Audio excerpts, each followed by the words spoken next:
Top chrono, tout le monde est arrivé. Que de choses ce matin. Il est 8h15. Merci de nous rejoindre. Vous n'allez pas le regretter. On va commencer par parler mode avec Isabelle Chalençon. Bonjour Isabelle. Bonjour. Pour revenir sur, non pas la Fashion Week, mais sur les jeunes créateurs qui se sont fait, j'allais dire un nom, une signature, mais enfin qui ont été surtout honorés durant ce grand rendez-vous de la mode à Paris. Effectivement, la Fashion Week, c'est un calendrier qui est organisé par la Fédération de la haute couture et de la mode. Et être dans ce calendrier, on en a déjà parlé, c'est vraiment le César en France et en Europe. Donc pour eux, c'est vraiment un tremplin de venir à Paris parce que Paris, capitale de la mode.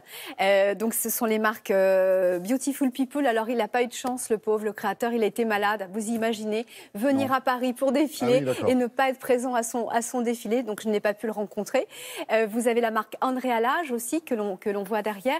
Et là, c'est assez incroyable parce que finalement, sa mode reflète, joue avec les tissus et avec la lumière. C'était assez beau. Et puis, Marine Serre, elle est française. Elle est toute jeune. Elle a gagné le prix LVMH Prize, donc ça c'est pas rien. Elle s'est fait connaître au festival de hier. C'était son premier défilé. Et puis un retour, la maison Poiret qui avait disparu dans la fin des années 20 et qui revient aujourd'hui avec une créatrice que j'adore, c'est Yin King Ying. Elle avait sa marque de haute couture. Elle a travaillé entre autres chez Léonard. Elle revient aux commandes de cette belle maison. Je vous propose de découvrir tous ces créateurs. Regardez. People speak small talk. Flash too close in airports.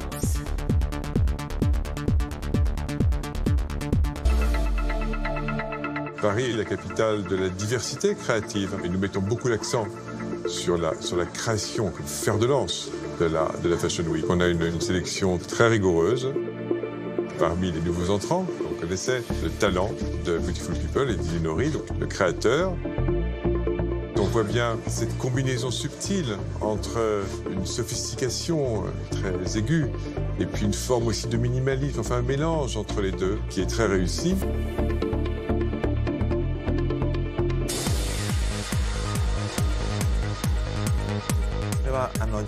Le nom de ma marque, Henry Lage, résume bien mon travail. C'est l'association du réel et de l'abstrait. Je veux créer des vêtements qui n'ont encore jamais été réalisés. Et je pense que Paris est vraiment la place idéale pour les montrer.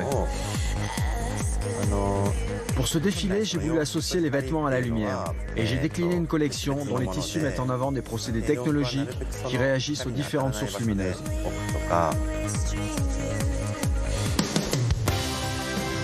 Je dirais le style Marine Serre, si on peut dire ça comme ça, je dirais radical et hybride.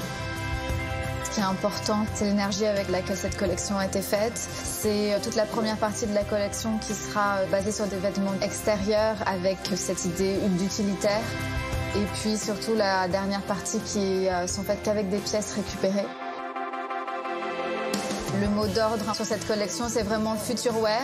Futur dans le sens de la manière dont on va produire, mais aussi futur dans le sens de répondre à un quotidien.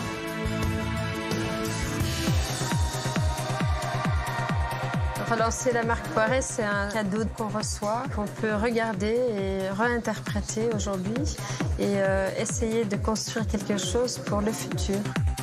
Le choix de Yi Ching, c'était pour moi évident. C'est une fille qui a une belle main, elle a une belle approche de création.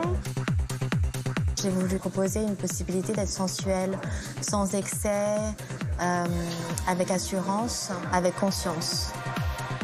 La plupart des vêtements sont construits à partir de panneaux rectangulaires où on utilise les droits fils, les bords du tissu comme ornement et avec un minimum de couture, minimum de pinces pour ne pas entraver le corps et qui permettent aussi une grande versatilité portée pour un vêtement malléable.